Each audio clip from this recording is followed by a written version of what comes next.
Amén.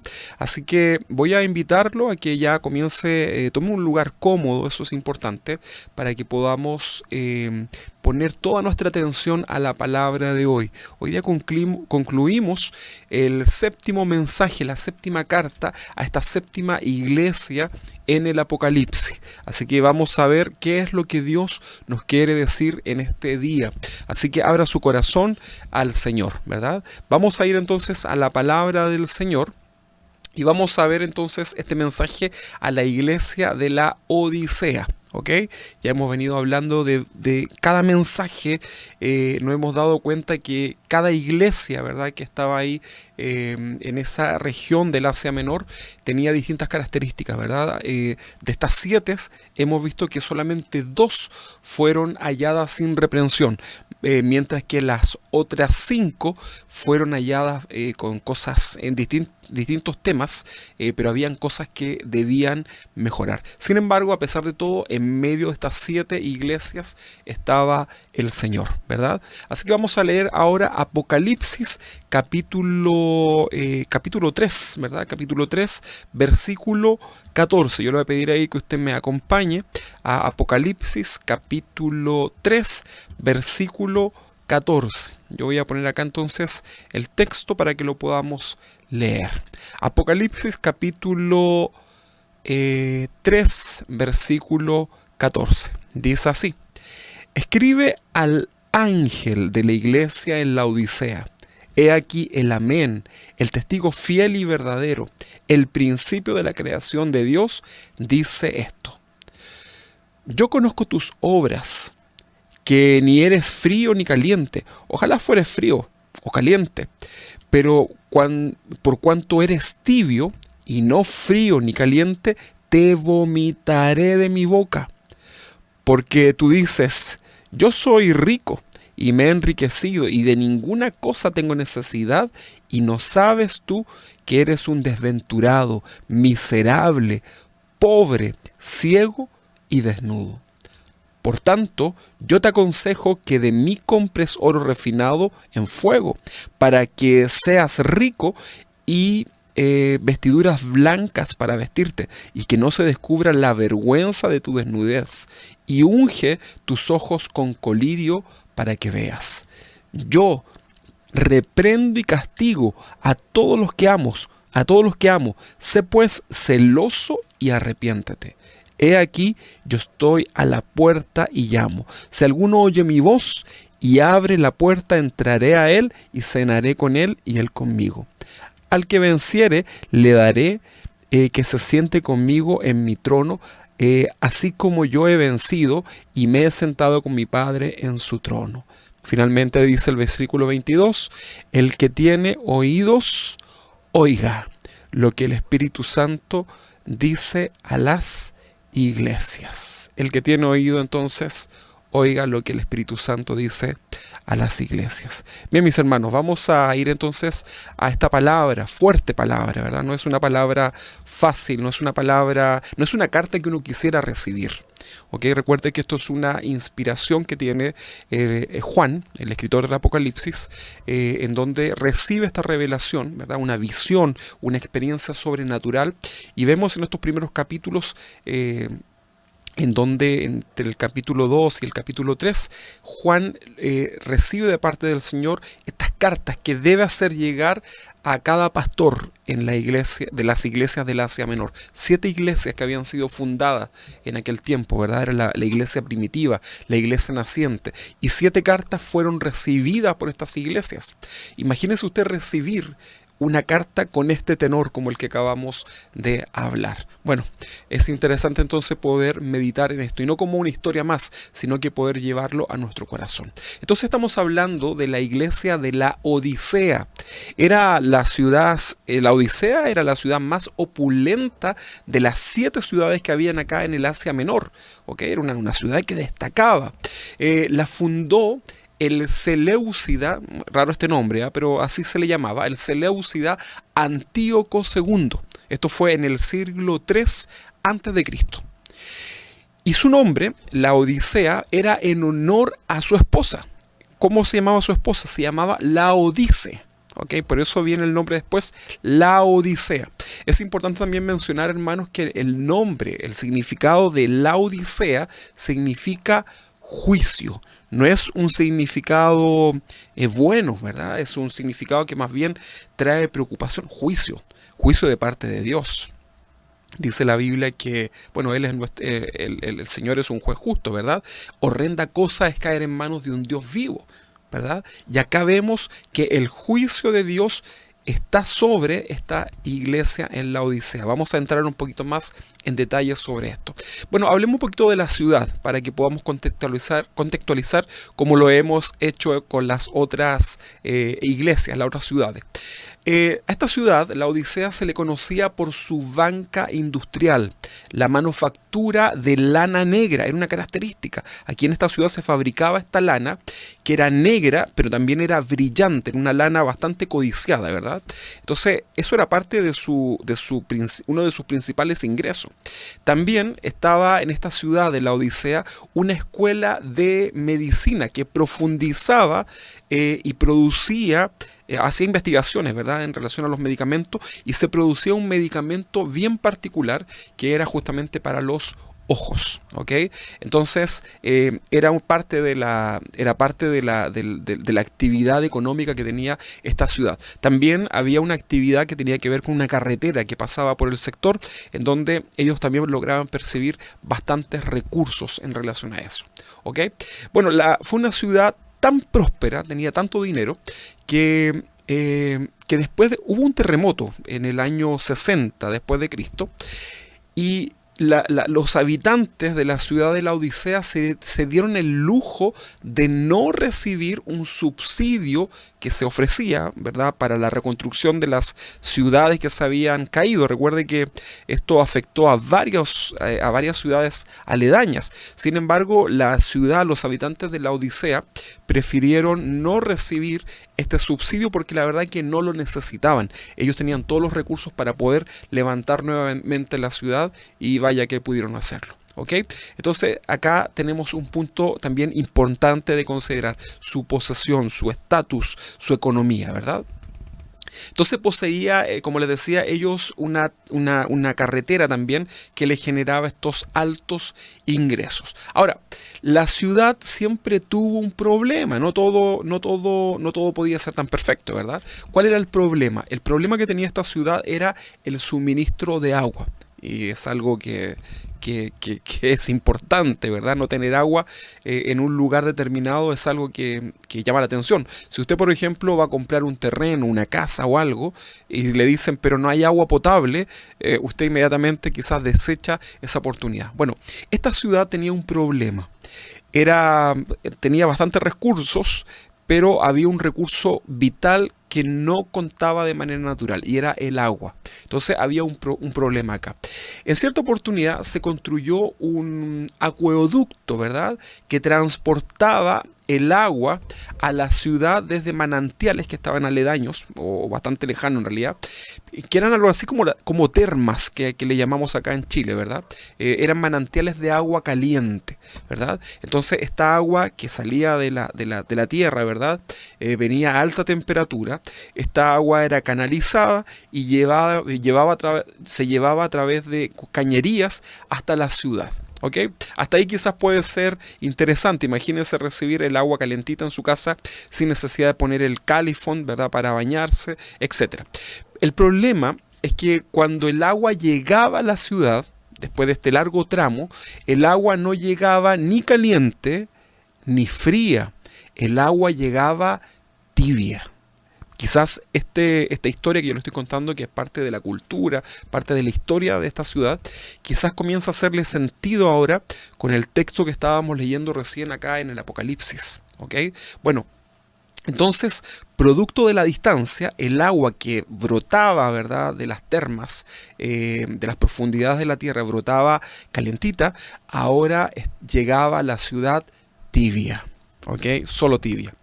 Bueno, la iglesia había llegado a ser tan insípida en este lugar como el agua tibia de ese lugar, ¿verdad? Era una característica. O sea, si hablábamos de la Odisea, inmediatamente decían el agua tibia, ¿verdad? El agua tibia. Mire, yo me recuerdo en una oportunidad que por trabajo me tocó viajar al norte, entonces me fui al desierto, ¿verdad? Bueno, fui con Luis Gajardo, viajamos juntos en esa oportunidad, y me recuerdo que el auto que nos transportaba no tenía aire acondicionado. Entonces eran como alrededor de 1 hora y media o 2 horas de viaje desde la ciudad hasta el lugar que nosotros teníamos que visitar. Y me recuerdo que yo ya no soportaba el calor, ¿verdad? Era algo tremendo en el desierto, uno de los desiertos más áridos de todo el mundo.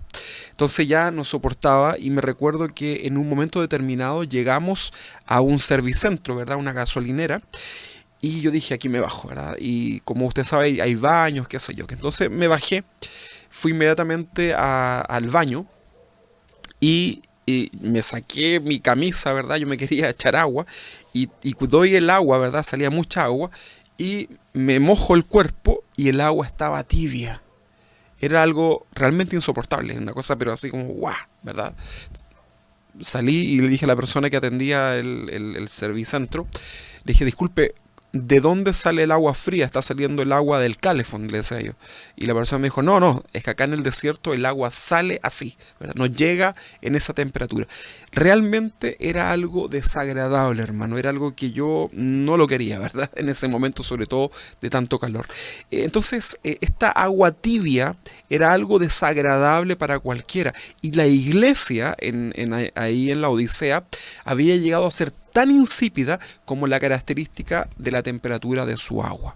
Los habitantes de la Odisea eran no solamente eran tibios en lo espiritual, sino que en los términos religiosos no cristianos, paganos me refiero, la iglesia los habitantes de la Odisea eran muy idólatras y seguían fervientemente el culto de los dioses griegos, ¿verdad? También ellos había una oda a este rey, a este dios de la belleza, me refiero a Apolos. Entonces era una cultura, una ciudad completamente paganizada. Recuerde que Grecia tenía mucho que ver con todo esto. Ahora, es probable, en términos ya de cristianismo, es probable que el evangelio llegara de manera temprana a esta ciudad de la Odisea. Según, usted podría leer ahí, no lo vamos a leer ahora, pero podría tener una referencia en Hechos, capítulo 19, 10. Ahí tenemos ese pasaje. Y es probable que el evangelio llegara de una manera temprana a esta ciudad de la Odisea a cargo de Epafras, ¿ok? También usted puede leer Colosenses capítulo 4 versículo 12. Anótelo ahí nomás y después lo busca usted tranquilamente posterior a esta enseñanza. Colosenses capítulo 4 versículo 12. Ahora, Pablo, el apóstol Pablo, en algún momento menciona a esta iglesia que estaba ahí en la Odisea, ¿verdad? También en Colosenses capítulo 2, en el versículo 1 en adelante, también en el capítulo 4, se menciona un poco acerca de esto, pero la verdad, hermanos, que no hay seguridad de que Pablo los haya visitado. Solamente los menciona de alguna forma u otra, pero no hay seguridad de que los haya visitado. Pero de que llegó el evangelio a ese lugar, había llegado. ¿Ok? Muy bien, recordemos que si vemos el mapa, en cierta manera estas 7 iglesias estaban relativamente cerca, ¿verdad? De hecho, hacen como una especie de U invertida en su ubicación, ¿verdad? Ahí vamos a ver nosotros estas 7 iglesias. Entonces, lo cierto es que esta ciudad mantenía así una buena relación con las comunidades vecinas. Una ciudad era Hierápolis, con H, y otra ciudad que es más conocida era Colosas. ¿Okay? Estas dos ciudades mantenían una buena relación con esta ciudad. O sea, no tenía grandes enemigos a su alrededor. Ahora, recordando el cuadrito comparativo que vimos la semana pasada, ¿verdad? Ya teniendo varias cartas, varias conclusiones de estas 7 iglesias. Hoy día ya tenemos las 7, ¿verdad? Y veíamos que a la iglesia que estaba en Éfeso se le elogió su arduo trabajo y su paciencia, pero se le regañó que había dejado su primer amor, ¿verdad? ¿Y cuál era la recomendación de parte del Señor? Recuerda de dónde has caído y arrepiéntete. A la iglesia de Esmirna el elogio fue que ellos en medio tenían tribulación, pero se mantenían fiel. También era una iglesia pobre en cuanto a lo material, pero a pesar de la pobreza, el Señor le dice que ellos eran ricos espirituales y a pesar de la pobreza se mantenían fiel al Señor. ¿Cuál fue el regaño a la iglesia de parte del Señor, a la iglesia de Esmirna? Fue ninguno. No hubo regaño para esta iglesia. ¿Y cuál fue la acción? ¿Cuál fue la recomendación de parte del Señor? El Señor les dice, no temas. A pesar de la tribulación, no temas y sé fiel. Ahora, la iglesia de Pérgamo, el elogio fue que eran fieles a la fe, ¿verdad? Pero había un regaño que era no menor, ¿verdad? Que eran permisivos, ¿ok? Ahí usted tiene que estudiar entonces lo que ya explicamos, ¿verdad? De la iglesia de Pérgamo. Era una iglesia permisiva. Y el Señor que le dice, arrepiéntete. Cambio de mente, ¿verdad? En relación al pecado. Tiatira, ¿verdad? Tiatira también fue una iglesia que fue elogiada. ¿Cuál era el elogio de parte del Señor? El amor fraternal, la fe, el servicio. Yo conozco tus obras, yo conozco tu servicio, ¿verdad? Y ¿cuál fue el regaño? La inmoralidad. Wow, la inmoralidad. ¿Y cuál fue la exhortación? Arrepiéntate a esta iglesia de Tiatira. Luego tenemos la iglesia de Sardis. Era una iglesia que también tuvo un elogio, ¿verdad? Y que era eficaz, ¿verdad? Ahí ustedes pueden también estudiar ese contexto. Y el elogio de parte de Dios era la eficacia. Es una iglesia eficaz. Pero el regaño era que era una iglesia superficial. También lo explicamos en las enseñanzas anteriores. ¿Cuál fue la acción? ¿Cuál fue la recomendación de parte del Señor para esta iglesia? Que fuera vigilante y que se arrepintieran. La semana pasada vimos la iglesia de Filadelfia. El elogio principal de esta iglesia de Filadelfia era su fidelidad. Era una iglesia fiel, ¿verdad? ¿Cuál fue el regaño? Ninguno. Al igual que Esmirna, Filadelfia y Esmirna son las dos iglesias que no reciben ningún regaño de parte del Señor. ¿Cuál fue la recomendación de parte del Señor? El consejo: retén lo que tienes. ¿Ok? O sea, fue una iglesia que fue más bien felicitada, elogiada. Y hoy día nos corresponde hablar acerca de la iglesia de la Odisea. ¿Cuál fue el elogio? En base a lo que acabamos de leer acá en Apocalipsis 3:14. No hubo elogio. No hubo ni un elogio para esta iglesia en la Odisea, ¿verdad? ¿Cuál fue el regaño? Eres una iglesia tibia. Ya aprendimos la historia, ¿verdad? ¿Por qué el Señor toma esta comparación de lo tibio, lo caliente, lo frío? Justamente por algo que era característico de esta ciudad, el agua tibia, ¿verdad? Nadie quería el agua tibia, era repulsiva el agua tibia. Bueno, ¿cuál fue la recomendación? A pesar de que no hubo elogio y a pesar que el regaño era que era en una iglesia tibia, sí había una recomendación, un consejo de parte del Señor: sé celoso y arrepiéntete. Ahí está entonces ese consejo. La iglesia de la Odisea es la única que no recibe ningún tipo de elogio, ¿verdad? O sea, ya vimos también que habían otras que en cierta manera eran regañadas, pero esta iglesia no recibe ni un elogio, absolutamente ni uno de parte del Señor, a través de esta carta que se escribe, ¿verdad? Que Juan de manera inspiracional recibe, ¿verdad? Para hacerla llegar a esta iglesia. No hay ni un elogio para ellos.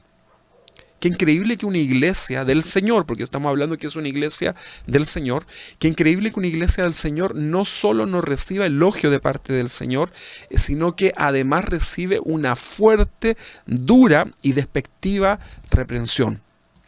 Los eruditos bíblicos dicen que esta iglesia, la Odisea, tipificaba a lo que podrían ser hoy día las iglesias modernas de la prosperidad. Me refiero a estas iglesias que dan énfasis o incluso un sobreénfasis en relación a lo monetario, a lo material, ¿verdad? Los pastores, habitualmente apóstoles hoy día, que dirigen estas iglesias, están muy preocupados de que sus asistentes donen, lleven el dinero, hagan compromisos, pactos económicos, ¿verdad? Todo gira en torno a lo material. Entonces los eruditos, los teólogos, ¿verdad? Los estudiosos de la Biblia dicen que es muy probable que esta iglesia de la Odisea sea un tipo de la actual iglesia de la prosperidad. ¿ok? Va a ser importante poder mirar esto. Toda persona que forma parte del cuerpo de Cristo debe identificarse de alguna u otra manera con una de estas 7 iglesias que se mencionan en el Apocalipsis. Recordemos que cada una de estas iglesias es un símbolo, es un reflejo de la actual e histórica iglesia cristiana.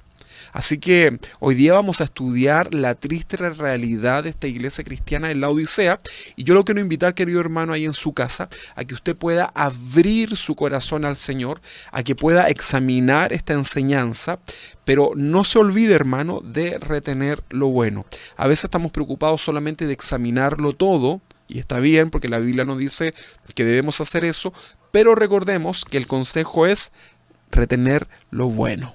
¿Ok? Así que yo lo invito en esta mañana, bueno, ya tarde en realidad, a que usted retenga lo bueno para sí. Vamos a ir entonces al primer, vamos a analizar estos pasajes, ¿ok?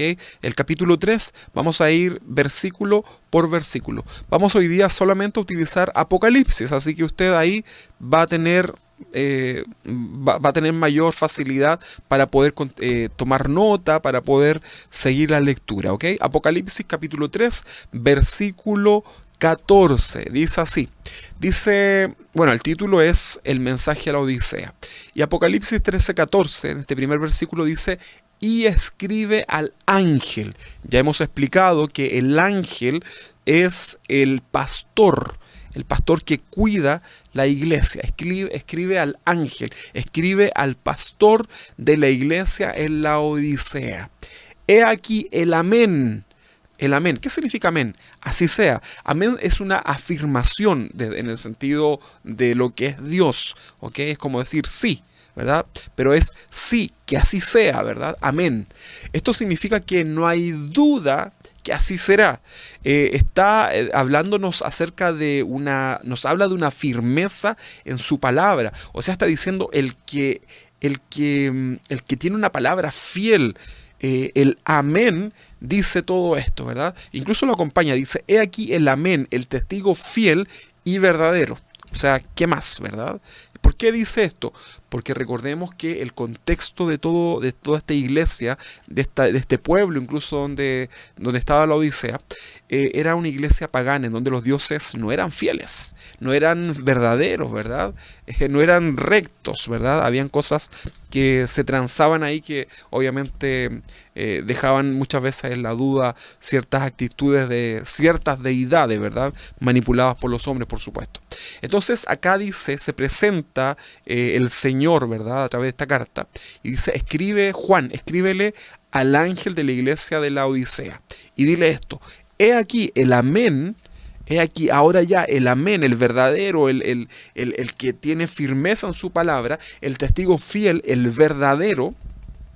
Cristo sabe lo que dice, Él es fiel, ¿verdad? Él no es un testigo falso. Cristo sabe lo que dice, ¿verdad? Él no se equivoca. Entonces está diciendo acá, he aquí el amén, el testigo fiel, el verdadero, el principio de la creación de Dios. Ahora, cuando hablamos del principio de la creación de Dios, no vaya usted a pensar que está hablando de que Dios o Jesús haya sido creado de manera independiente, uno antes que el otro. No, ¿verdad? Porque eso es la enseñanza que dan muchas sectas que podríamos profundizar en otra oportunidad. ¿Ok? Entonces dice, el principio de la creación de Dios dice esto. Después de toda esta introducción, de toda esta presentación, no hay duda que estamos hablando del Dios del universo, del Señor que adoramos. Siempre el responsable de lo que suceda, hermanos, en una iglesia, y esto quizás no tan lamentable para usted, pero sí una gran responsabilidad en mi caso, en este caso quien les habla, porque siempre el responsable de lo que suceda en la iglesia local, ¿quién creen ustedes que es? Es el pastor. Es el pastor. Yo tendré que un día dar cuenta ante el Señor por su vida. Lo hemos aprendido en esta serie de Iglesia con Fundamento Bíblico, ¿verdad? Dios ha puesto maestros, pastores, evangelistas, justamente para instruir al rebaño del Señor, usted, a la iglesia del Señor, instruirlos en la palabra para que seamos perfeccionados, para que nos presentemos delante del Señor como una iglesia pura, sin manchas, sin arrugas. pero un día tendré que dar cuentas delante del Señor, producto de mi trabajo como pastor. ¿Ok? Los cristianos de la Odisea les faltó disciplina. A los cristianos de la Odisea les faltó una palabra inspirada por Dios. Solamente el mensaje se centró en lo material, en lo superficial, ¿verdad? A los cristianos en la iglesia de la Odisea les faltaba firmeza en la palabra del Señor porque los cataloga como tibios. Dice el versículo 15. ¿Qué dice el versículo 15? Dice, yo conozco tus obras. El Señor conoce nuestras vidas. El Señor conocía esta iglesia acá en Esmirna. El Señor conoce tu vida. El Señor conoce mi vida. El Señor puede examinar en este momento mi corazón y Él puede saber lo que hay, cuál es la intención en mi vida de querer compartir esta palabra contigo. Dios sabe cuál es la razón por la cual hoy día tú estás sintonizando esta predicación. Dios sabe la razón por la cual tú quieres ser cristiano. Y lamentablemente hay mucha gente que sigue a Jesús, la multitud, ¿verdad? Que lo seguía simplemente por los panes y los peces. Pero no piensen ustedes que el Señor es burlado. No piensen ustedes que el Señor es engañado. El Señor conoce los corazones. Dios no puede ser burlado. Y hoy día el Señor nos dice, a todos los que estamos escuchando esta enseñanza, el Señor nos dice con voz fuerte, yo conozco tus obras, yo sé tu intención, yo sé todo lo que haces y cuál es la motivación que tú tienes. Pero luego dice, aparte de conocer las obras, le dice el Señor, yo conozco además que no eres, ni eres frío, ni eres caliente. Y luego le dice el Señor, ojalá fuese frío o caliente. Pero no era ni uno de los dos. Y el versículo 16 dice así, pero por cuanto eres tibio, porque no era frío ni caliente, por cuanto eres tibio y no frío ni caliente, te vomitaré de mi boca. Vamos a ahondar un poquito en esto. Tal vez esto pudiera ser confuso para muchos cristianos, ¿verdad? En relación a la salvación, en relación a algunos temas importantes que podríamos hablar, pero este tipo de textos para muchos cristianos hoy día puede ser algo confuso. En este pasaje, el Señor no está sugiriendo que los cristianos sean fríos, porque dice, ojalá fuera frío. No es que el Señor nos esté impulsando a ser frío. Acá lo importante y lo que debemos poner atención es por qué hace un énfasis negativo en la condición de ser tibios. Ahí está entonces lo medular. Esta frase se menciona justamente por algunas situaciones que se daban en la ciudad. ¿Se recuerda el tema del agua? Que venía de un lugar lejano, era agua que salía caliente, ¿verdad? Pero que por alguna razón llegaba tibia a la ciudad. O sea, era justamente en el estado en que nadie quería tener esa agua en su casa, ¿verdad? Dada la distancia, entonces el agua no alcanzaba a llegar caliente, tampoco llegaba fría, lo cual era justamente lo desagradable para todos estos habitantes. Dios obra en la vida del que es frío, ¿verdad? Todos nosotros llegamos al Señor fríos como un témpano, ¿verdad? A lo mejor no había nada de Dios en nuestras vidas, fríos completamente, ¿verdad? Pero Dios puede obrar tremendamente de una manera espiritual en el frío, ¿verdad? En el que es un frío en el sentido espiritual, por supuesto.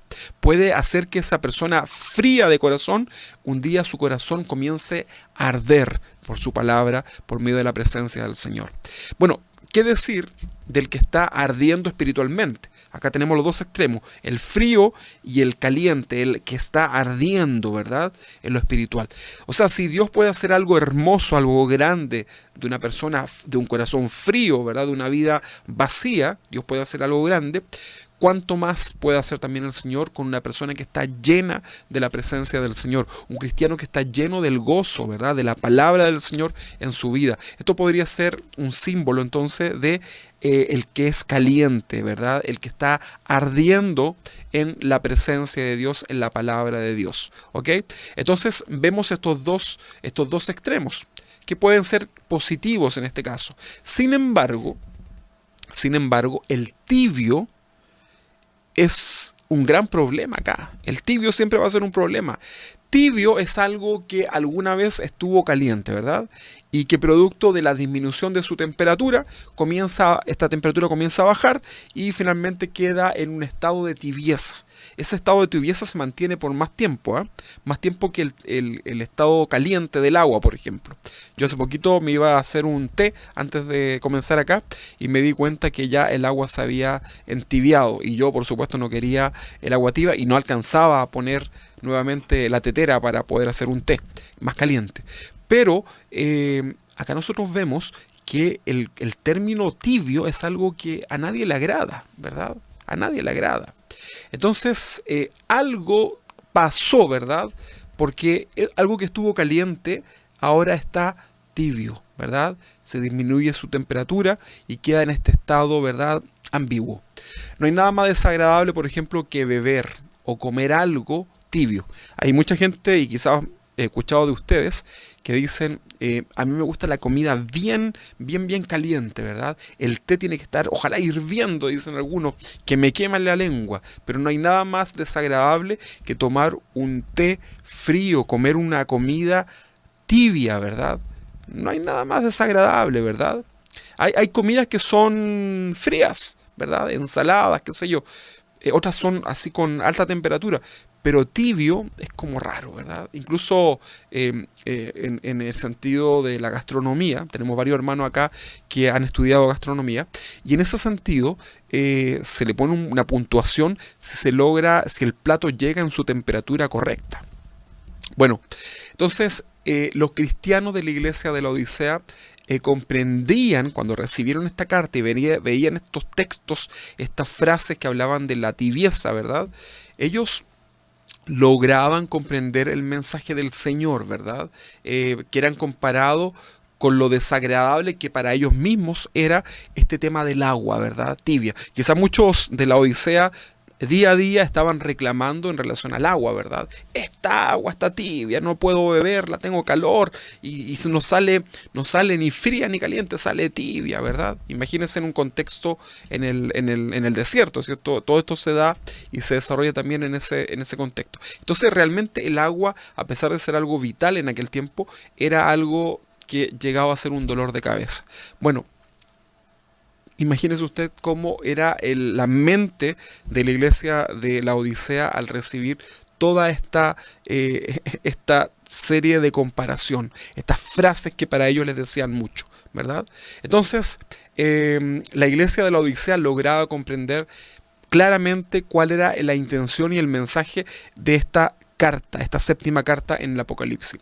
Bueno, esa fue entonces la reprensión de parte de Dios para los cristianos en la Odisea, su tibieza, ¿verdad? Una iglesia tibia, un cristiano, una cristiana tibia, no sirve para nada. No sirve para nada, absolutamente para nada. Si tú eres y te consideras un cristiano tibio, ¿sí? Vamos a explicar un poquito qué es lo que es esto. Yo te tengo que decir, lamentablemente, querido hermano o amigo, que no vas a ser útil en las manos del Señor. No sirve para nada un cristiano tibio. El Señor a esta iglesia lo reprendió y le dice, oye, arrepiéntete, cámbiate inmediatamente, ¿verdad? No puedes seguir así. Estoy a punto de vomitarte de mi boca. Bueno, en una iglesia tibia se van a dar ciertas características, ¿ok? Por ejemplo, cristianos tibios, ¿verdad? Una iglesia tibia es una iglesia que diluye el mensaje. O sea, jamás pensar que en una iglesia tibia se van a hablar mensajes como esto, por ejemplo, que nos confrontan en nuestra realidad. Jamás pensar en incomodar al hermano, al que está escuchando el mensaje, ¿verdad? No, jamás. En una iglesia tibia jamás se va a dar esta situación. Al contrario, vamos a tratar de mantener a la iglesia en paz. Vamos a tratar de mantener a la iglesia ahí, tranquila, ¿verdad? Mira, es muy probable que si tú escuchas el mensaje, la palabra del Señor, la palabra de Dios tiene que producir en ti incomodidad, porque la palabra dice que es como una espada de dos filos, que va cortando, ¿verdad? Y esta palabra va entrando a lo más profundo del corazón, y comienzan a salir cosas que son ocultas para la gente que te rodea, para tu esposa que está a tu lado, tus hijos que están a tu lado, tus padres que están ahí contigo. Hay cosas que hacemos que son ocultas para ellos, para la sociedad. Sin embargo, para Dios no. Entonces la palabra de Dios, cuando viene a nuestra vida, comienza a llegar a todos esos rincones, ¿verdad? Tarde o temprano esos pecados ocultos nos alcanzarán, ¿verdad? Pero que nos alcancen por medio de la palabra del Señor para ser corregidos, ¿ok? Entonces una iglesia tibia, un cristiano tibio, no sirve para nada. Una iglesia tibia es aquella que diluye el mensaje, la palabra de Dios. Un cristiano tibio es un cristiano que un día es cristiano y al otro día no es cristiano, ¿verdad? O sea, el domingo, súper cristiano. A lo mejor ustedes en este momento ahí en su casa probablemente cantaron, lloraron, se emocionaron, ¿verdad? Hicieron compromisos con el Señor, pero probablemente eso les dure hoy día, ¿verdad? En la tardecita ya quizás van a estar teniendo pensamientos que no glorifican al Señor y ya mañana van a volver a hacer lo que siempre hacen. O sea, un cristiano tibio, ¿verdad? Hoy día soy cristiano, mañana no soy cristiano. No es nada, ¿verdad? Ni frío ni caliente.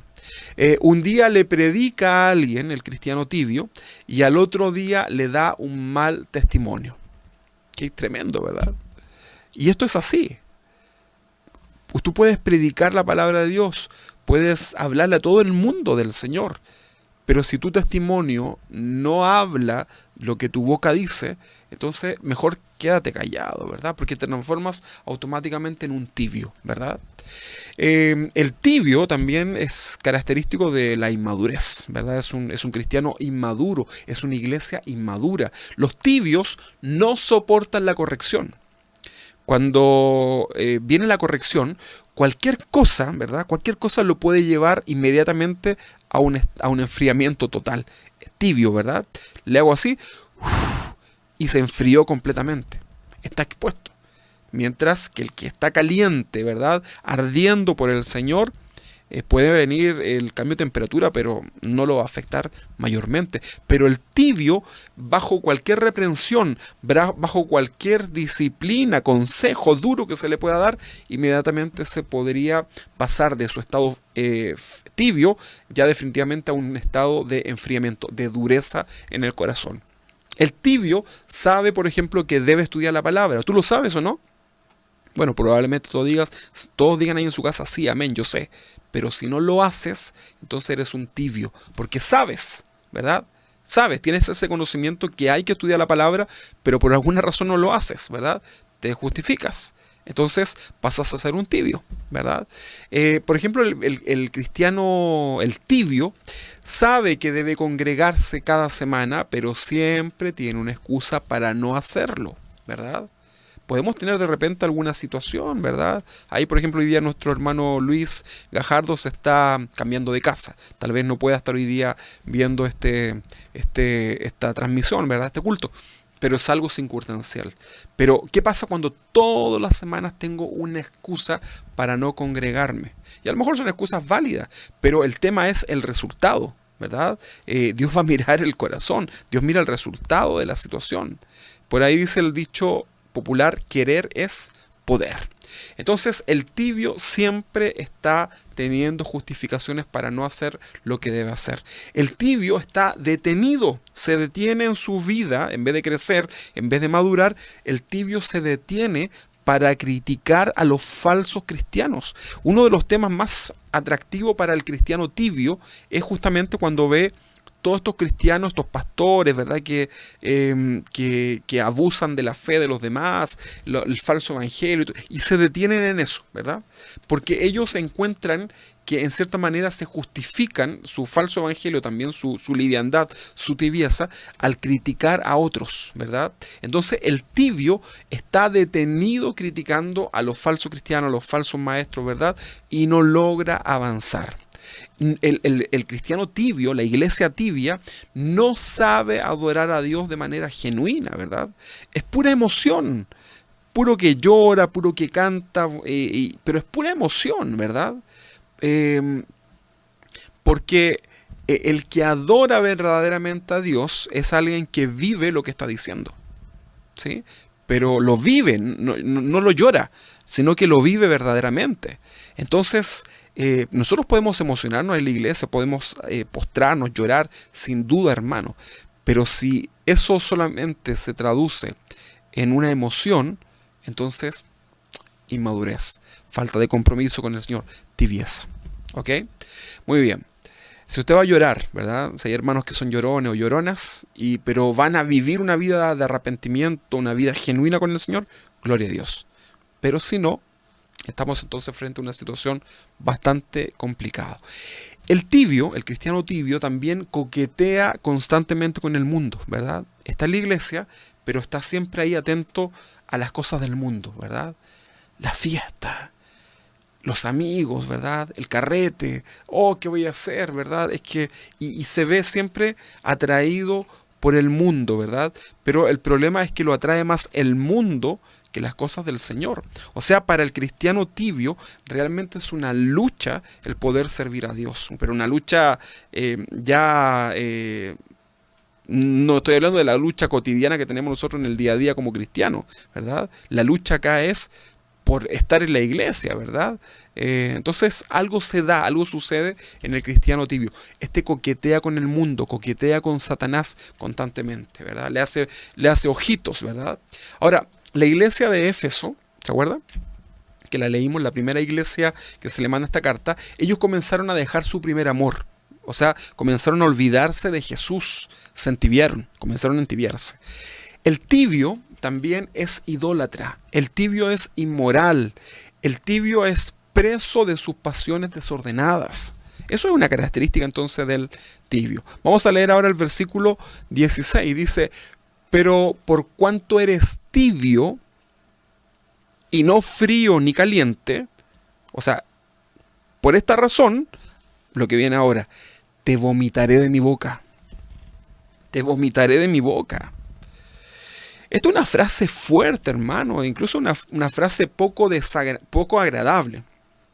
Es una frase repulsiva, ¿verdad? Yo a mi hija, a la Emilia, yo digo, vomitó el perro, por ejemplo, y a la Emilia ya de solo escuchar la palabra vómito, ¿verdad? Ella ya como que le da náusea, ¿verdad? Bueno, esto es una frase fuerte, poco agradable, repulsiva, nauseabunda, ¿verdad?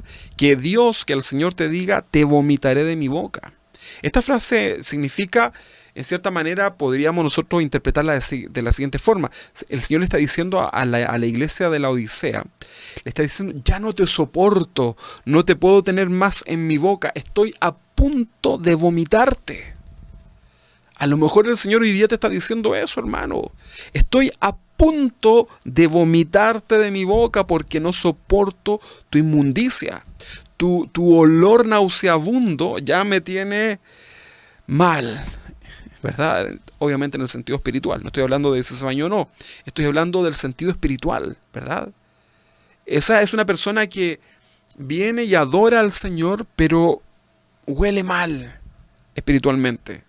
Imagínate, hermano, una persona que tú la ves muy bien vestido, ¿verdad? Muy bien peinado, maquillada, ¿verdad? En el caso de una mujer, bien arreglados, ¿ok? Y cuando tú te acercas, esa persona tiene el peor olor que un cuerpo humano puede producir, ¿verdad? ¿Cómo es para ti esa sensación? Es mayor, ¿verdad? Porque tú ya ves a un mendigo de lejos, ¿verdad? Y tú ya lo tienes así como ahí. Pero cuando te toca una persona con esas características y además acompañado de un olor asquerosamente insoportable, el golpe es más fuerte, ¿verdad? Bueno, acá entonces nosotros vemos justamente esto, ¿verdad? El Señor le está diciendo, estoy a punto de vomitarte, porque vienes acá con una actitud, ¿verdad? De apariencia de piedad, pero yo que te conozco, yo que conozco tus obras, puedo ver tu asqueroso corazón. Estoy a punto de vomitarte de mi boca. Entonces acá vemos, el Señor le está diciendo, estoy a punto. No le ha dicho todavía, te vomité. Le dice, estoy a punto. ¿Qué es lo que significa esto? Acá vemos la paciencia, la misericordia del Señor, que a pesar de su mal actuar de estas personas, ¿verdad? Estos cristianos tibios, ¿verdad? A pesar de su repugnancia que producen en este caso al Señor, en el sentido espiritual, aún no eran vomitados, ¿verdad? Esto nos habla de qué cosa. Hay un atributo de parte del Señor que es la longanimidad de Dios, ¿verdad? ¿Qué es lo que es la longanimidad? Es la extensión de su amor, es la extensión de su perdón, es la extensión de su paciencia, es la extensión de su misericordia. Esto es la longanimidad. Y vaya, hermano, que necesitamos nosotros la longanimidad de parte del Señor en nuestras vidas, porque una y otra vez venimos a los pies de Cristo, ¿verdad? Pidiendo perdón quizás por el mismo pecado, ¿verdad? Bueno, ahí está la misericordia del Señor, pero no transformemos esta gracia, este favor inmerecido de parte del Señor en un libertinaje. Cuidado con eso, ¿verdad? No vaya a ser que estás teniendo una actitud de tibieza, ¿verdad? De inmadurez cristiana.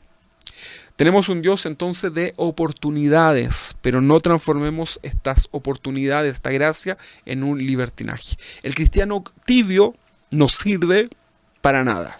Eso es lo que decíamos desde el principio. ¿Sí? Bien, vamos al versículo 17. ¿Qué es lo que dice el versículo 17? Pero tú dices, o sea, esta iglesia de la Odisea, el Señor le está diciendo que son tibios, que los va a vomitar de su boca, que podían haber sido mejor tibios o calientes, ¿verdad? Le está dando argumento del Señor, pero acá en el versículo 17, esta iglesia se justifica. Dice el versículo 17, porque tú dices, yo soy rico. Acá está hablando de lo material. Y me he enriquecido y de ninguna cosa tengo necesidad. Y el Señor le dice, y no sabes que tú eres un desventurado, miserable, pobre, ciego y desnudo. Yo me quiero detener primero en esta frase, ¿verdad? Que dice, y de ninguna cosa tengo necesidad. Esta iglesia decía, yo tengo dinero, no tengo problemas económicos, ¿verdad? Me he enriquecido, ¿verdad? No tengo de nada necesidad. Cuando leía esta frase, ¿verdad? Estaba escribiendo este mensaje y yo leía esta frase, me acordaba de una historia que me contaron de un querido pastor amigo, ¿verdad? Que este pastor tiene mucha paciencia, definitivamente, tiene mucho amor hacia sus congregantes, las ovejas que el Señor ha puesto ahí en su iglesia. Porque fíjense que hace mucho tiempo, un día lo llama una señora, ¿verdad? Que iba a su iglesia, ¿verdad? No era para nada constante, pero ya había pasado bastante tiempo y había dejado de asistir a la iglesia. Entonces el pastor la llama por teléfono para preguntar cómo está y se entera que la señora estaba enferma. Bueno, ya tenía muchas enfermedades anteriormente, entonces el pastor constantemente estaba orando por ella y la señora ahí en su religiosidad aceptaba estas oraciones. Sin embargo, acá hubo una sorpresa en este último llamado de parte del pastor, porque cuando le pregunta a la señora cómo está, ella le cuenta que está enferma, y el pastor le dice, hermana, vamos a orar por usted. ¿Y sabe cuál fue la respuesta de esta mujer? Le dice, no se preocupe, pastor, no se preocupe, no es necesario que usted ore por mí, porque yo tengo dinero para tratar mi enfermedad, así que, pastor, no se preocupe, de verdad, le digo, no se preocupe, yo tengo los medios para tratar mi enfermedad. Cuando yo leía este versículo 17 que tenemos acá proyectado, que dice, porque tú dices, yo soy rico y me he enriquecido y de ninguna cosa tengo necesidad, yo me recordé de esto, ¿verdad? Yo me recordé de esto. Mira, hay cosas que efectivamente tú puedes hacer con tu dinero, hay cosas que efectivamente tú puedes conseguir con los bienes materiales, pero hay algo que nada de eso puede hacer, que es llenar tu corazón de paz, que es llenar tu corazón de esta seguridad de que si el día de mañana mueres, eres del Señor y estás seguro. Entonces, esta era una iglesia prosperada económicamente, próspera, ¿verdad? Una iglesia que no tenía problemas. Dios, fíjense que no está en contra de la bendición material. El problema no está en el dinero, el problema está en nuestro corazón en relación al dinero. Los cristianos en la Odisea no tenían problemas económicos. De seguro, probablemente su iglesia, el edificio, ¿verdad?, donde ellos se reunían, era un lugar hermoso, ¿verdad?, con toda la comodidad. Nosotros podemos ser prosperados económicamente, pero nuestra mirada tiene que estar siempre puesta en el Señor, ¿ok? Yo oro para que el Señor te bendiga espiritualmente y también Dios te bendiga económicamente, ¿verdad? Ese es el deseo de nuestro corazón. Pero nuestra mirada no se debe extraviar, nuestra mirada debe estar puesta en el Señor. Dios prueba nuestro corazón, hermanos, en la abundancia y en la escasez. Ahí Dios prueba nuestro corazón, no solamente en la escasez, también en la abundancia. Bueno, el versículo 17 que tenemos acá proyectado dice así: porque tú dices, yo soy rico y me he enriquecido y de ninguna cosa tengo necesidad. Y luego dice, y no sabes que tú eres un desventurado, un miserable, un pobre, un ciego y un desnudo. Los cristianos en la Odisea pensaban que estaba bien ante Dios, que ellos estaban bien porque eran prósperos, ¿ok? Ellos pensaban eso, que atribuían que su prosperidad económica era un símbolo de que estaban ellos bien delante de Dios. Pero en realidad el Señor le dice, tú no sabes nada. Mira la respuesta que me das, iglesia de la Odisea. Dices que eres rico, que no tienes necesidad, tú no sabes nada, y el Señor les dice lo que realmente son. Entonces, luego de los calificativos que le da, que son muy fuertes, desventurado, por ejemplo, que es lo contrario de bienaventurado. Bienaventurado significa dichoso, feliz, ¿verdad? Entonces le dice, tú eres un desventurado. Luego le dice que eres un miserable, un pobre, ciego y desnudo, ¿verdad? Todo esto en un sentido espiritual, por supuesto, ¿verdad? Otra traducción de desventurado también es alguien que lleva dinero para intentar comprar el favor de otro. Dinero para obtener el favor de otro. ¿Cuántos cristianos hoy día le ofrecen dinero al Señor, ¿verdad? Como a cambio de sus favores. Hermano, cuidado con eso. Cuidado con eso. Acá dice pobre también, que le dice, eres pobre, ¿verdad? Indigente, carente, ¿verdad? Menospreciado. Todo eso en un sentido espiritual. Luego le dice ciego, ¿verdad? Que no puedes ver, obviamente, significa. Envuelto en humo, también significa en el idioma original. Pero este envuelto en humo, ¿verdad? Que no lo deja ver, tiene una connotación que tiene que ver con el orgullo. Acá hay un dicho popular que dice que se le fue el humo a la cabeza, no lo dejó ver, no pudo discernir, porque se le fue el humo a la cabeza, producto del orgullo, etcétera, ¿verdad? Entonces acá le dice a esta iglesia que todos ellos son unos desventurados, unos miserables, pobres, ciegos y desnudos. Esta iglesia se emocionaba posiblemente en sus cultos. Era una iglesia que tenía poder adquisitivo, tenía lindos cultos. ¿En qué sentido? A lo mejor ellos se emocionaban en los cultos no por la presencia de Dios ni por la palabra. Ellos lo hacían por lo sensorial. Era una iglesia sensual, de los sentidos. Porque quizás veían a su alrededor que había una linda decoración. Era una iglesia cómoda, ¿verdad? Para poder estar ahí sentaditos, ¿verdad? De una manera cómoda. Tenían todo lo necesario. Había buen sonido. Tal vez un buen grupo de alabanza, si lo queremos llevar a término un poquito más moderno. Y si lo llevamos a la actualidad, podríamos decir que tenían un tremendo equipo multimedia y que tenían muy buena señal para poder transmitir sus cultos online. O sea, esta iglesia no carecía de nada material.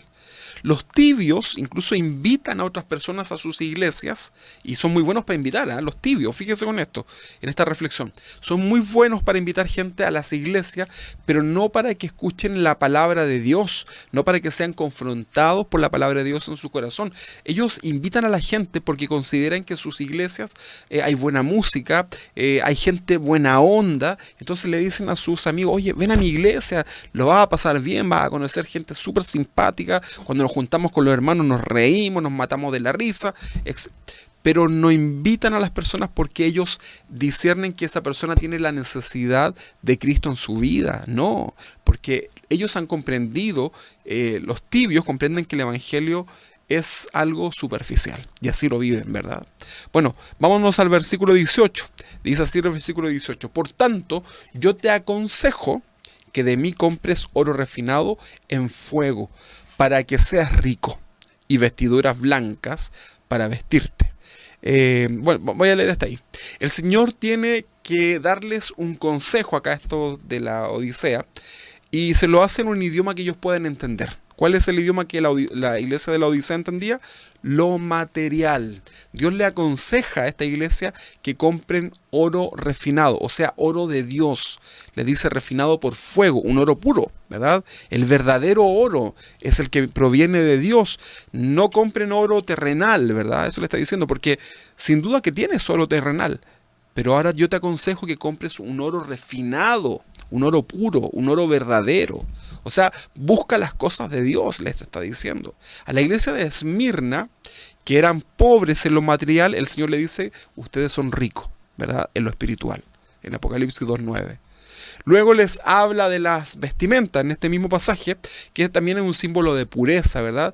Pero les aclara que esta no es porque sean puros, sino que es para que no se descubra la vergüenza de su desnudez. O sea, también podríamos traducirlo como sus pecados más ocultos. Hermano, ¿qué sucedería si hoy en esta tarde, ¿verdad? Saliera a la luz todos nuestros pecados, los más ocultos? ¿Qué pasaría?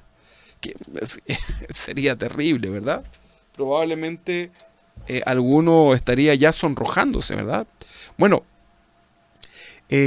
para muchos hoy día, si esto sucediera, que hoy día salen a la luz todos los pecados ocultos, tal vez para muchos, incluso de ustedes que están ahí escuchando, sería el fin de su aparente felicidad, ¿verdad?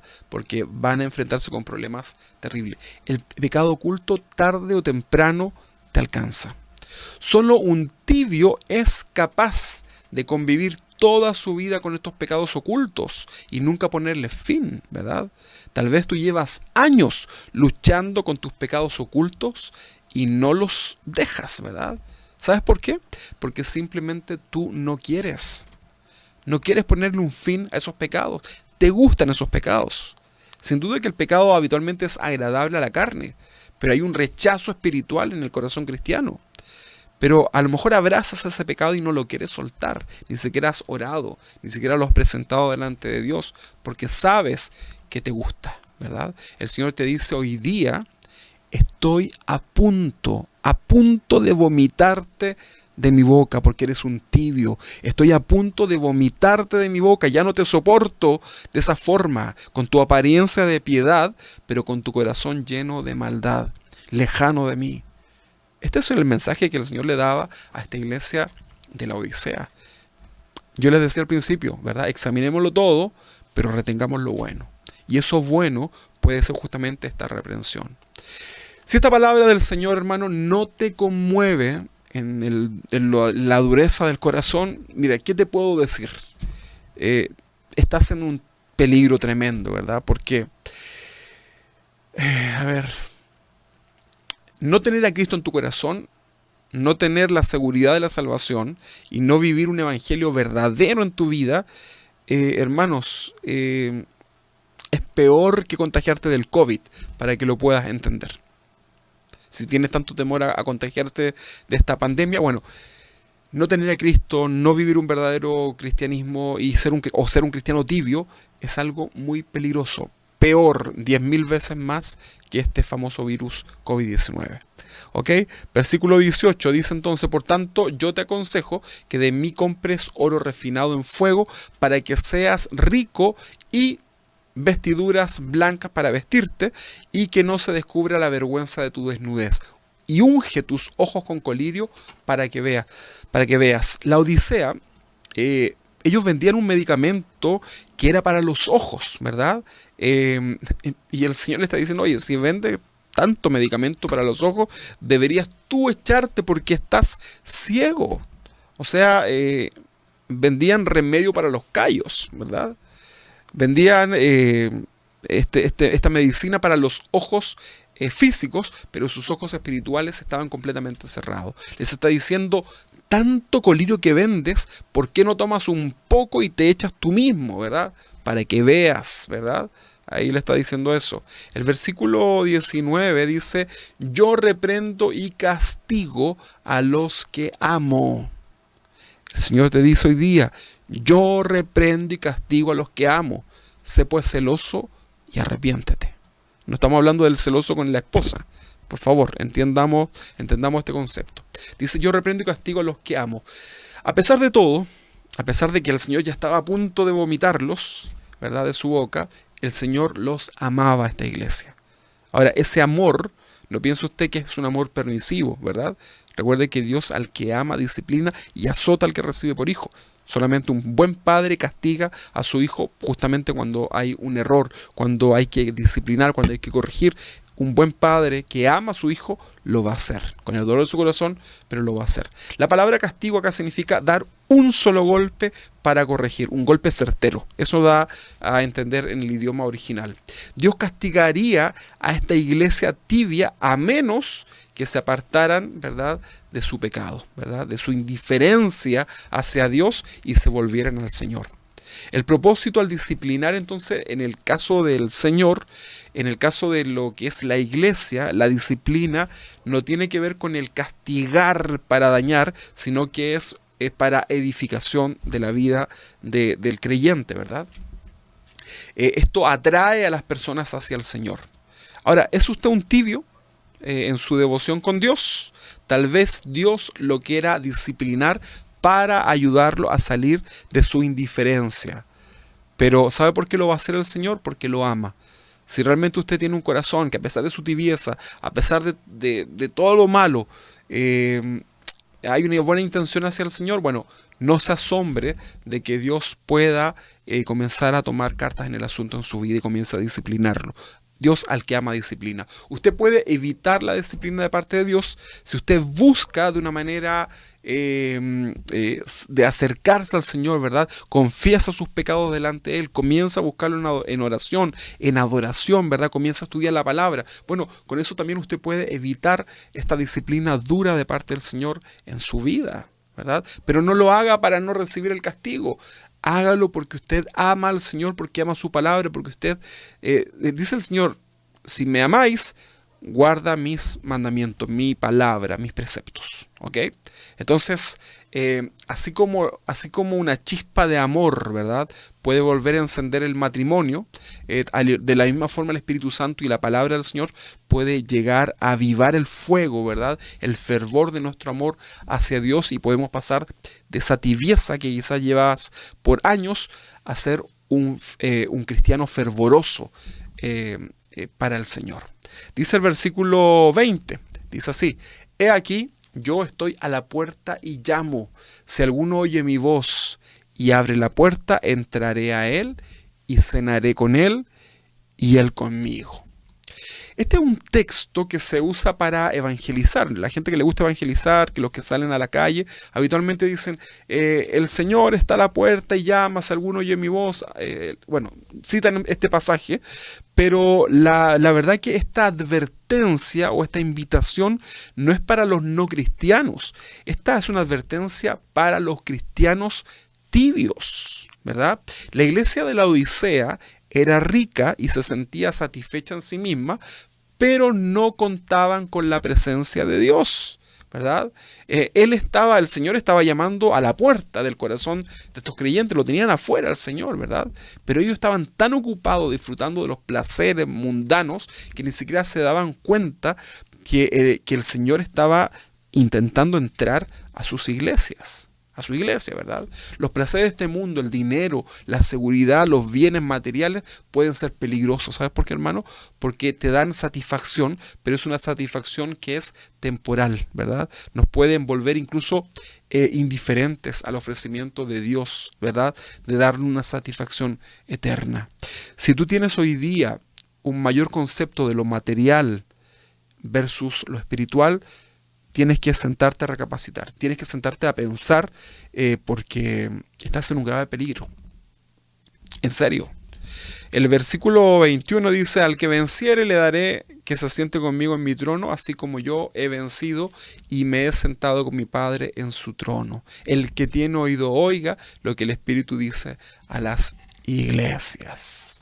Al final de cada carta, a estas iglesias se exhorta a los creyentes a que escuchen y tomen en serio lo que se les está diciendo. Hermano, yo te digo a ti hoy día, toma en serio lo que estamos enseñándote.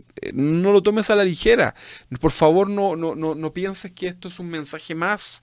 Estamos viviendo tiempos finales, tiempos decisivos. Te tocó vivir este tiempo final, ¿verdad? En los tiempos proféticos. Y hoy día no podemos darnos el gusto, ¿verdad?, de estar tibios. Hoy día el Señor te dice, toma esto con madurez. Te vengo hablando hace tiempo en relación a tu vida espiritual. Te sientes vacío, vienes a la iglesia, cantas, estás ahí como que parece que sí, pero después parece que no. Vives una vida de angustia, vives una vida lejana de Dios, vives una vida donde coqueteas constantemente con el mundo, con Satanás, ¿verdad? Entonces, estás en un tremendo peligro, hermano. Por favor, reacciona en tu vida. Mira lo que está sucediendo a tu alrededor. Dios ha movido todo para que podamos recapacitar. Pero si ya con esto tú no recapacitas, entonces ¿qué más se puede esperar? Yo lamento tanto, hermanos, ver a hermanos de la misma iglesia local de los cuales no sabemos nada. Entonces es muy lamentable no saber qué está pasando en el corazón de esas personas, ¿verdad? Entonces los invitamos a que busquemos de Dios mientras pueda ser hallado. Vamos a orar y vamos a presentarnos delante del Señor en esta noche. En esta tarde ya. Vamos a orar al Señor con todo nuestro corazón. Te invito a que cierres tus ojos ahí donde estás y vamos a orar a nuestro Dios. Señor, aquí estamos, Padre. Hemos sido exhortados por tu palabra, Señor. 7 cartas, 7 iglesias, 7 realidades distintas, Señor. Estoy seguro que en alguna de ellas estamos, Señor. ¿Quién seremos, Señor? Solo tú y yo, solo tú y nuestros hermanos sabemos, Señor. Yo te pido, Señor, que tú hoy día puedas, con tu Espíritu Santo, conmover nuestros corazones, Señor. Puedas llevarnos a reflexionar en nuestra vida, en la tibieza, Señor, en la liviandad con la cual tomamos tu Evangelio, Padre. En el nombre de Jesús, ten misericordia de nosotros, Señor. Ten misericordia de mis hermanos, Padre. Y ayúdanos a tomar esto en serio, Señor. A dejar de jugar a ser una iglesia. A dejar de jugar a ser cristianos. Y comenzar a vivir este Evangelio en nuestras vidas. En el nombre de Jesús, Señor, bendice a cada hermano, a cada persona que está ahí en su casa escuchando esta predicación. Yo te pido, Señor, que tú puedas hablar a su corazón, que tú puedas ministrar, Señor, el corazón en lo más profundo, Señor, en lo privado, Padre. En el nombre de Jesús oramos para que tu bendición, para que tu favor, para que tu gracia nos alcance. En el nombre de Jesús, Señor, aquí estamos delante de ti. Confiamos y creemos, Señor, que tú nos puedes ayudar, Señor. Pero reconocemos delante de ti nuestra maldad, Padre. En el nombre de Jesús, Señor, haznos una iglesia sólida. Haznos una iglesia fundamentada en ti. En el nombre de Jesús, Padre, muchas gracias, Señor. Amén y amén. Yo espero, hermano querido, que usted ahí en su casa pueda tomar entonces en serio esto que es ser un cristiano, ¿verdad? Si ha estado jugando durante todos estos años, la invitación es: deje de jugar y hágalo en serio, ¿verdad? Si llevas años, muchos años en el Evangelio y todavía eres un inmaduro o una inmadura, es tiempo entonces de madurar. No hay tiempo, hermanos, el tiempo se acaba. Que Dios les bendiga. Les envío un abrazo en el Señor. Estamos orando por cada uno de ustedes para que el Señor les bendiga, pero en lo espiritual principalmente, y puedan crecer. Los invitamos entonces durante toda esta semana a estar conectados ahí a nuestra transmisión durante la semana, los días lunes, miércoles, viernes, sábado y domingo. Tenemos distintas actividades, así que lo invitamos a estar conectados. Un abrazo grande, mis queridos hermanos, que tengan una hermosa tarde, que puedan disfrutar con su familia, y Cuéntenos ahí, pues ahí quien está conectado, mándenos un mensajito de saludo para que esto es como cuando nos vamos en la iglesia y nos despedimos. Bueno, ahora lo hacemos a través de las redes sociales. Dios les bendiga, hermanos. Bendiciones a todos los que nos ven en YouTube, bendiciones a todos los que nos ven en Facebook y a todos nuestros amigos también que nos ven posteriormente. Así que un abrazo cordial de parte de toda mi familia acá y de la iglesia Casa de Oración, acá en la comuna de Padre Hurtado, en Santiago de Chile. Dios les bendiga, hermano. Bendiciones para ustedes. Amén.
Fortaleza mía, a ti canto alabanzas, tú eres mi refugio, eres mi Dios.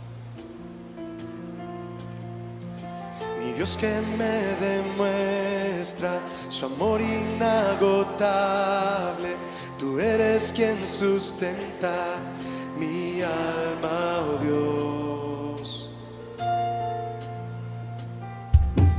Fortaleza mía, a ti canto alabanzas, tú eres mi refugio, eres mi Dios.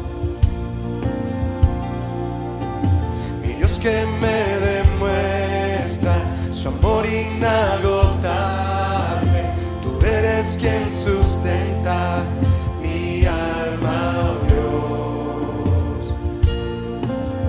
Alza tus manos y dile: en cuanto a mí,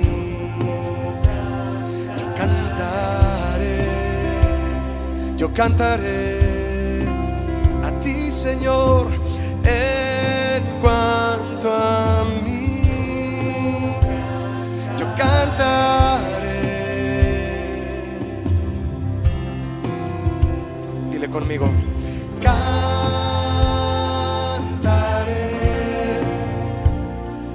de tu poder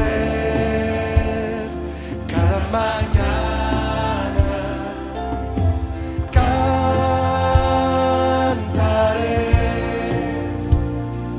de tu amor inagotable, cantaré.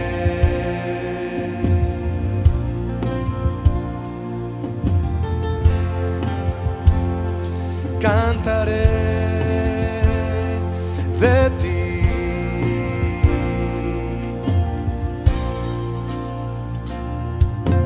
Fortaleza mía, a ti canto alabanza. Tú eres mi refugio, eres mi Dios. Mi Dios que me demuestra su amor inagotable. Tú eres quien sustenta mi alma, oh Dios. Alza tu voz y dile: en cuanto a mí, Señor, en cuanto a mí, yo cantaré.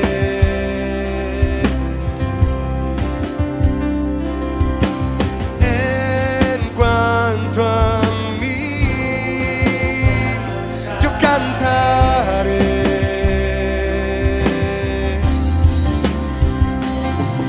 Oh, cantaré de tu poder cada mañana. Cantaré de tu amor inagotable.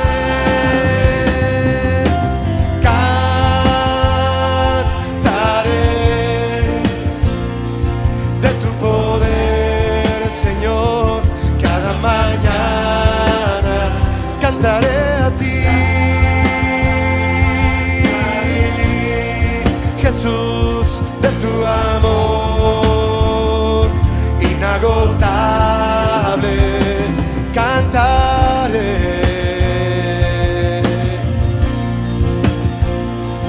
cantaré,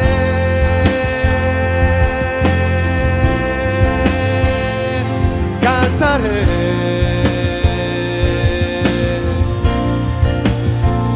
Cantaré de ti, Señor. Cantaré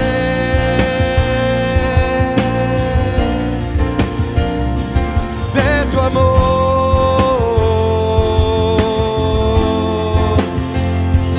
Cantaré.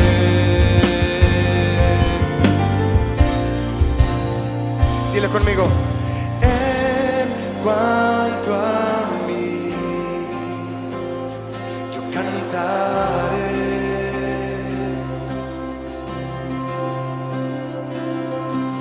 En cuanto a mí, yo cantaré.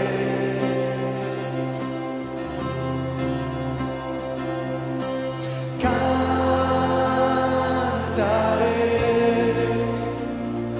de tu poder cada mañana. Cantaré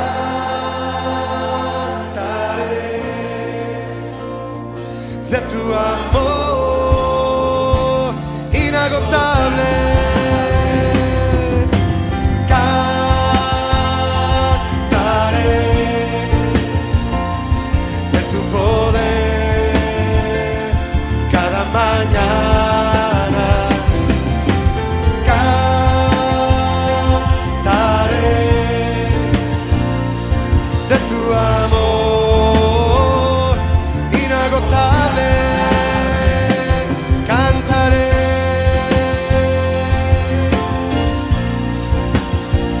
de ti, Señor, alzando mis manos.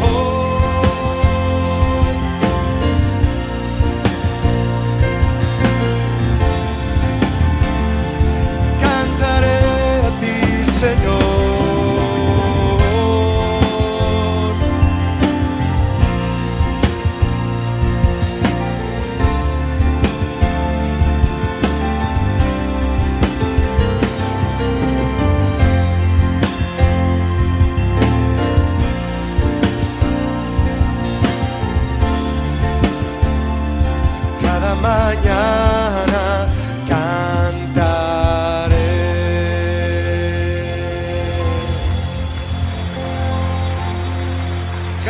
mañana, Señor.